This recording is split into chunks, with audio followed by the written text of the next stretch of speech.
Hello everyone, today we will discuss MCQ on wave optics, diffraction।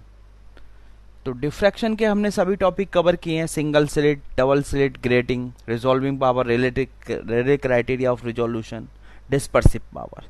तो question number 1 है आपका, the bending of light रे around the corner of N obstacle is called. हमें पता है कि light का बैंड होना ही क्या कहलाता है, आपका डिफ्रैक्शन कहलाता है। ठीक है, तो bending of the is called diffraction. तो option C is the right option. ठीक है भाई, तो ऑप्शन सी हमारा राइट ऑप्शन हो जाता है। नेक्स्ट क्वेश्चन है हमारा, in a diffraction experiment the size of obstacle in path of light should be of the order of। Diffraction को एक्सपेरिमेंटली परफॉर्म करने के लिए जो ऑब्स्टेकल है उसका साइज कितना होना चाहिए, हमें वेवलेंथ के बराबर होना चाहिए। वेवलेंथ ऑफ लाइट, जिस लाइट का हम डिफ्रैक्शन शो कर रहे हैं उस लाइट की वेवलेंथ के ऑर्डर का होना चाहिए ऑब्स्टेकल का साइज।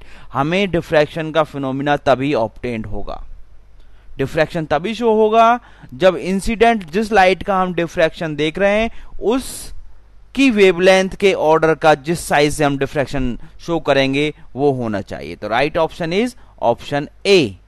तो option A is the right option. Next question है आपका, in the Fraunhofer type diffraction is observe. यानी कि फ्रानुपर डिफ्रैक्शन हमारा कब ऑब्जर्व होता है, तो हमने दो प्रकार के डिफ्रैक्शन पढ़ते हैं हम। एक तो होता है हमारा फ्रेस्नेल और एक हम डिस्कस करते हैं फ्रानुपर।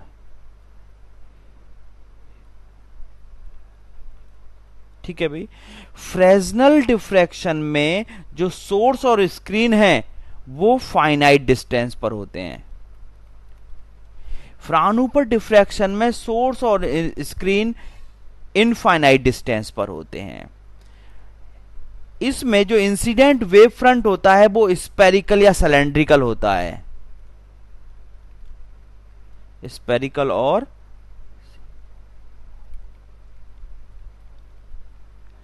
इनपुट इंसिडेंट वेव फ्रंट या आउटपुट वेव फ्रंट जो हमें मिलता है किस फॉर्म में मिलता है, स्पेरिकल और सिलेंड्रिकल फॉर्म में। इसमें जो मिलता है वो प्लेन होता है हमारा। इसमें हम फ्रेस्नेल ने किसी भी लेंस का यूज नहीं किया।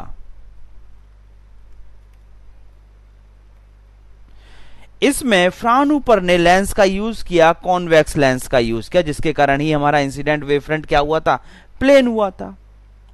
ठीक है भाई, इसने हाफ पीरियड थ्योरी को यूज किया कैलकुलेशन करने के लिए। इसने वेक्टर कैलकुलस को यूज किया। ठीक है, जिसके कारण इसके कारण जो रिजल्ट आए वेक्टर कैलकुलेशन के कारण वो क्या आए, काफी एग्जैक्ट आए, करेक्ट, मिनिमम एरर के साथ हमें मिले। इसके कारण इसके एरर इतने अच्छे नहीं मिल पाए हमें। क्लियर भाई, तो ये डिफरेंस है जो फ्रेस्नेल और फ्रानुपर में पूछे होते हैं। यहां पर वो फ्रानुपर की बात कर रहा है और सोर्स और स्क्रीन के बीच में पूछ रहा है। तो सोर्स और स्क्रीन क्या होते हैं, इसमें इनफाइनाइट डिस्टेंस पर होते हैं। तो right option is option A is the right option. ठीक है भाई, तो नेक्स्ट क्वेश्चन है आपका, in the Fresnel type diffraction is observe. अभी हमने डिस्कस किया था, फ्रेस्नेल में सोर्स और स्क्रीन के बीच की जो डिस्टेंस होती है वो क्या होती है, फाइनाइट होती है। तो right option is option B. Option B is the right option. Next question है आपका, in the Fraunhofer single slit diffraction the light wave front inside the slit is. हमें पता है कि फ्रानुपर डिफ्रैक्शन में जो इंसिडेंट और आउटपुट हमारे जो वेव फ्रंट होते हैं वो कैसे होते हैं, प्लेन। और फ्रेस्नेल में कैसे होते हैं, फ्रेस्नेल ने लिए स्पेरिकल और सिलेंड्रिकल। तो option A is the right option, क्योंकि फ्रानुपर में जो इंसिडेंट वेव फ्रंट होता है वो भी प्लेन होता है और जो डिफ्रैक्शन के बाद मिलता है वो भी हमें कैसा मिलता है, प्लेन मिलता है। ठीक है, तो राइट ऑप्शन हो जाता है आपका ऑप्शन ए। नेक्स्ट क्वेश्चन है आपका, in diffraction of white light which colour show maximum diffraction. ठीक है, वायलेट, ब्लू, ग्रीन, रेड। तो जिसकी वेवलेंथ सबसे ज्यादा होगी वो ही मैक्सिमम डिफ्रैक्शन को शो करेगा। तो किसकी वेवलेंथ यहां पर सबसे ज्यादा होती है आपकी रेड कलर की, तो रेड शो मैक्सिमम डिफ्रैक्शन। तो option D is the right option. In single slit diffraction central maxima कैसा होता है? सिंगल स्लिट एक्सपेरिमेंट में जो हम एक्सपेरिमेंटली परफॉर्म करते हैं उसके बाद जो हमें इंटेंसिटी डिस्ट्रीब्यूशन कर्व ड्रॉ करते हैं उसमें हमें सेंट्रल मैक्सिमा मिलता है। उसके दोनों तरफ क्या होते हैं? हमारे मिनिमा होते हैं और एक large number of alternate secondary maxima होते हैं। इस तरह का कर्व मिलता है हमें।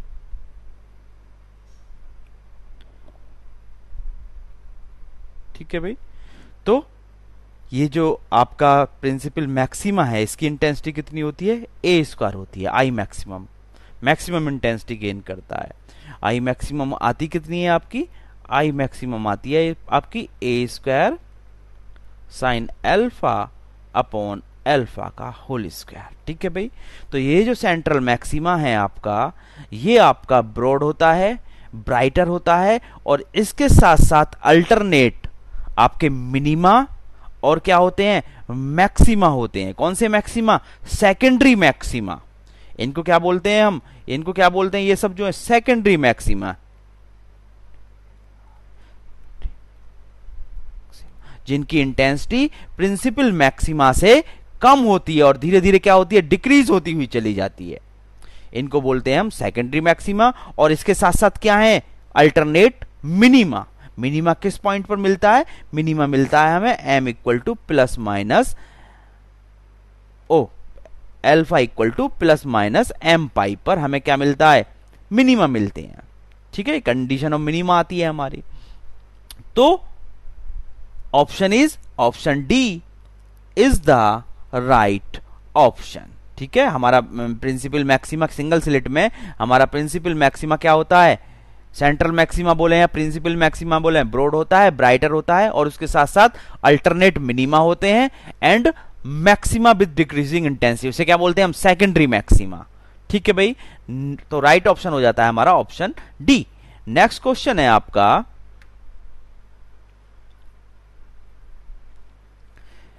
इन single slit diffraction if red light is replaced with X-ray then, अगर हम रेड लाइट को एक्स-रे से रिप्लेस कर दें तब क्या होगा?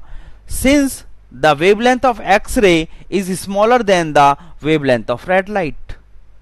अगर हमें रेड लाइट से डिफ्रैक्शन पैटर्न मिल रहा है और हम वेवलेंथ को डिक्रीज कर दें तो क्या होगा? कि हमें कोई भी डिफ्रैक्शन पैटर्न ऑब्टेन्ड नहीं होगा, क्योंकि उस ऑब्स्टेकल की जो विड्थ है, जो ऑब्स्टेकल है, वो किसके बराबर होना चाहिए? इंसिडेंट लाइट के वेवलेंथ की ऑर्डर का होना चाहिए। लेकिन अगर कम का हो गया तो वो डिफ्रैक्शन पैटर्न को शो नहीं करेगा। तो option C is the right option. No diffraction pattern is obtained. Clear है भाई? नेक्स्ट क्वेश्चन है आपका, in double slit experiment the resultant intensity is. Double slit experiment की बात करें तो डबल स्लिट एक्सपेरिमेंट में हमारी रिजल्टेंट इंटेंसिटी कितनी आ जाती है? जो कि डिफ्रैक्शन पैटर्न को शो करती है और साथ ही के साथ आपके इंटरफेरेंस पैटर्न को शो करती है। ठीक है, in the double slit experiment the resultant intensity is. अगर हम डबल स्लिट एक्सपेरिमेंट की बात करें तो हमारी रिजल्टेंट इंटेंसिटी जो आती है वो कितनी आती है बच्चों? 4a square sine alpha upon alpha का square into cos square beta. ठीक है भाई, दिस टर्म जो हमारी ये वाली टर्म होती है पहली वाली, ये this is due to the diffraction due to single slit, and this term is due to the interference. ठीक है भाई, तो राइट ऑप्शन हमारा कौन सा हो जाता है? Option A. Option A is the right option. Next question है, if A and B are transparency and opacity in diffraction grating, the condition of maxima. अगर हम ग्रेटिंग की बात करें तो ग्रेटिंग में इंटेंसिटी आपकी कितनी आ जाती है? इंटेंसिटी आ जाती है a square sine alpha upon alpha का whole square into sine N beta upon sine beta का होल स्क्वायर, जहां पर बीटा की वैल्यू कितनी होती है आपकी? Pi upon lambda e plus d sine theta. ठीक है भाई, ये हम ऑलरेडी डिफ्रैक्शन ग्रेटिंग की वीडियो में ड्राइव कर चुके हैं. अगर किसी को कोई प्रॉब्लम होती है तो एक बार उस वीडियो को देख ले. ठीक है भाई, अब हमें कंडीशन ऑफ मैक्सिमा करनी है. क्वेश्चन में क्या पूछा हुआ है? Condition of maxima. तो मैक्सिमा के लिए इस टर्म, दिस टर्म, ये वाली जो टर्म है, this term due to the diffraction due to single slit, ये टर्म क्या बताती है हमें? ये बताती है intensity distribution due to diffraction at a single slit. ये टर्म जो रिप्रेजेंट कर रही है इंटेंसिटी का डिस्ट्रीब्यूशन रिप्रेजेंट कर रही है डिफ्रैक्शन के कारण, और this term is due to the interference. ठीक है भाई, और ये टर्म क्या रिप्रेजेंट कर रही है? ये भी डिस्ट्रीब्यूशन ऑफ इंटेंसिटी को रिप्रेजेंट कर रही है in the diffraction pattern due to the interference in all the wave due to N slit. ठीक है भाई, जो हमने एन स्लिट जिसे ग्रेटिंग बोल रहे हैं, ग्रेटिंग के कारण जो इतनी भी स्लिट से जो वेव निकल रही हैं, उनमें जो इंटरफेरेंस पैटर्न के कारण इंटेंसिटी के डिस्ट्रीब्यूशन को रिप्रेजेंट कर रही है. तो intensity due to N slit किस पर डिपेंड करेगी? हमारी इंटरफेरेंस पैटर्न वाली पर. तो इंटेंसिटी कम मैक्सिमम होगी, आई मैक्सिमम होगा. आई कब मैक्सिमम होगी? जब आपका sine N beta upon sine beta maximum होगा. और sine N beta upon sine beta कब मैक्सिमम होगा? जब आपका साइन बीटा जीरो की तरफ जाएगा, जीरो होगा. तो that is sine, sorry, that is sine beta equal to zero. और साइन की बीटा पर किस पर वैल्यू जीरो होती है? Sine plus minus N pi, और एन की वैल्यू कितनी होती है? 0 1 2 3. हमें पता है साइन जीरो पर जीरो देता है, पाई पर 2, पाई पर 3, पाई पर सब पर क्या वैल्यू मिलती है? जीरो मिलती है. तो बीटा इक्वल टू कितना हो गया यहां से? एन पाई प्लस माइनस के एन पाई. बीटा की वैल्यू हमें ऑलरेडी पता है. बीटा हमने क्या कंसीडर किया था? पाई upon lambda e plus d sine theta. लेकिन क्वेश्चन में ई प्लस डी को यहां पर क्या बोला गया है? A and B. तो बीटा की वैल्यू यहां पर पुट कर दो. तो बीटा की वैल्यू कितनी हो जाएगी आपकी? Pi upon lambda. ठीक है, pi upon lambda. E plus d को किससे रिप्लेस कर दोगे? ए प्लस बी से. A plus b sine theta equal to plus minus N pi. तो प्लस माइनस पाई से पाई कैंसिल आउट हो गया, लैम्डा उधर चला गया. तो हमारी कंडीशन कितनी आ गई आपकी? A plus b sine theta equal to plus minus n lambda. तो option A is the right option. जैसे नेक्स्ट क्वेश्चन में उसने मिनिमा को पूछा है, तो ये टर्म आपकी कब मिनिमम होगी? जब ये इक्वल टू जीरो होगा और sine beta not equal to zero होगा. भाई मैक्सिमा कब हुआ? जब साइन बीटा जीरो पर हुआ. यानी कि तब ये मैक्सिमम वैल्यू देगा। मिनिमम कब देगा? जब sine N beta upon G equal to 0 होगा। तो नेक्स्ट क्वेश्चन की तरफ चलते हैं।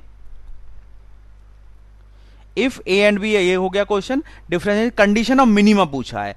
तो हमारी जो टर्म थी इंटेंसिटी की, किस पे डिपेंड कर रही थी? Sine N beta upon sine beta. तो ये इंटेंसिटी कब मैक्सिमम होगी? जब आपका साइन एन बीटा तो 0 होगा, but sine beta not equal to 0। लेकिन साइन बीटा आपका 0 नहीं होना चाहिए। और बीटा की वैल्यू किस पर 0 होती है? प्लस माइनस एन पाई पर। तो N beta equal to plus minus M pi, where M is not equal to N, क्योंकि ऑलरेडी एन पर हमें क्या मिल चुका है? मैक्सिमा। तो जिस पॉइंट पर हमें मैक्सिमा मिलेगा उस पॉइंट पर हमें मिनिमा नहीं मिलने का। तो M is not equal to N.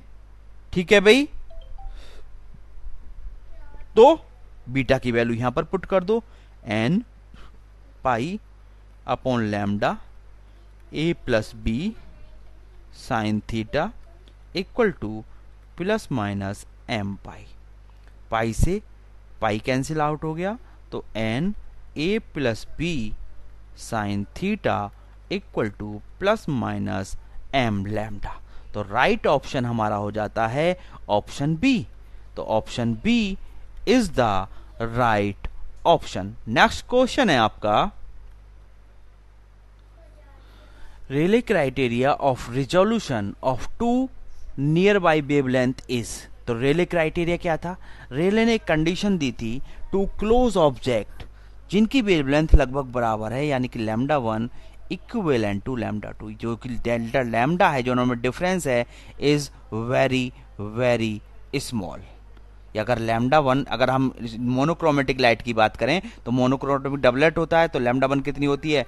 5890 angstrom, और लैम्डा 2 कितनी होती है? लगभग 5896 एंगस्ट्रॉम। तो दोनों में जो डिफरेंस होता है कितना आ गया? लगभग 6 एंगस्ट्रॉम, यानी कि 6 इंटू 10⁻⁻10 मीटर। तो इन दोनों में जो डिफरेंस है वो क्या है? बहुत कम है, जिन्हें हम अपनी आंखों से रिजॉल्व नहीं कर पाते सकते। तो उनको हम किसी इंस्ट्रूमेंट की यूज करेंगे, और हर इंस्ट्रूमेंट की अपनी क्या है? एबिलिटी है, अपनी एक लिमिट है, जिसके कारण वो टू क्लोज ऑब्जेक्ट जो सेम ऑब्जेक्ट हैं उनको सेपरेट देख पाता है। तो रेले ने उन क्लोज ऑब्जेक्ट को भी किसी भी हाई पावर इंस्ट्रूमेंट से देखने की भी एक कंडीशन दे दी। वो कहता है कि आपका अगर भाई डिफ्रैक्शन पैटर्न के अकॉर्डिंग आप दो क्लोज ऑब्जेक्ट हैं, दो क्लोज ऑब्जेक्ट का डिफ्रैक्शन पैटर्न बना रहे हो, तो आपको सिर्फ क्या दिखाई देगा? प्रिंसिपल मैक्सिमा दिखाई देगा। तो हमने प्रिंसिपल मैक्सिमा बना लिया दो वेवलेंथ का, ये लैम्डा 1 वेवलेंथ हो गई, और हमने एक दूसरा मैक्सिमा बना लिया जो रेले ने डिफाइन किया था। मैं लास्ट कंडीशन को डिफाइन कर रहा हूं। अगर आपके पास ये दूसरी वेवलेंथ हो गई लैम्डा 2 और ये कौन सी है आपकी? लैम्डा 1। अगर पहले कंडीशन ये होती कि लैम्डा 1 ये है और लैम्डा 2 ये है, तो लैम्डा 1 और लैम्डा 2 ऐसे हैं कि वो दोनों आपको सेपरेट दिखाई दे रहे हैं। किसी भी इंस्ट्रूमेंट का यूज करके आप आसानी से उन्हें सेपरेट देख पाओगे। लेकिन अब रेले कहता है कि ये दोनों ऑब्जेक्ट एक दूसरे के क्लोज आ रहे हैं, धीरे धीरे पास आ रहे हैं, लगभग दोनों सेम है, आइडेंटिकल हैं। तो अब एक दूसरे के पास आ रहे हैं, तो एक कंडीशन आ गई। क्या कंडीशन आ गई? कि एक का लैम्डा 1 का मैक्सिमा लैम्डा 2 के मिनिमा पर आ गया, और लैम्डा 2 का मैक्सिमा लैम्डा 1 के मिनिमा पर आ गया। तो वो कहता है, रेले कहता है कि this is the last condition, कि हम इन दोनों को सेपरेट देख पाएंगे। ये वो लास्ट कंडीशन है जब मैं इन दोनों को सेपरेट देख पाऊंगा। इस कंडीशन के बाद मुझे हमेशा क्या दिखाई देगा? एक ही ऑब्जेक्ट दिखाई देगा। अगर ये और क्लोज आ जाएं तो सिर्फ और सिर्फ मुझे क्या दिखाई देगा? एक ही ऑब्जेक्ट दिखाई देगा। तो रेले क्राइटेरिया ऑफ रिजोल्यूशन क्या हो गया कि किसी भी इंस्ट्रूमेंट का यूज करके हम दो क्लोज ऑब्जेक्ट को कब तक सेपरेट देख पा सकते हैं, जब तक एक का मैक्सिमा दूसरे के मिनिमा पर लाई करेगा। इससे ज्यादा क्लोज आते ही हम किसी भी इंस्ट्रूमेंट का यूज कर लें, उनको सेपरेट नहीं देख पाएंगे। ठीक है भाई, तो right option is option A. Option A is the right option. ठीक है भाई, तो वीडियो काफी बड़ी बन गई है। रिमेनिंग क्वेश्चन हम नेक्स्ट पार्ट में करेंगे। Thank you.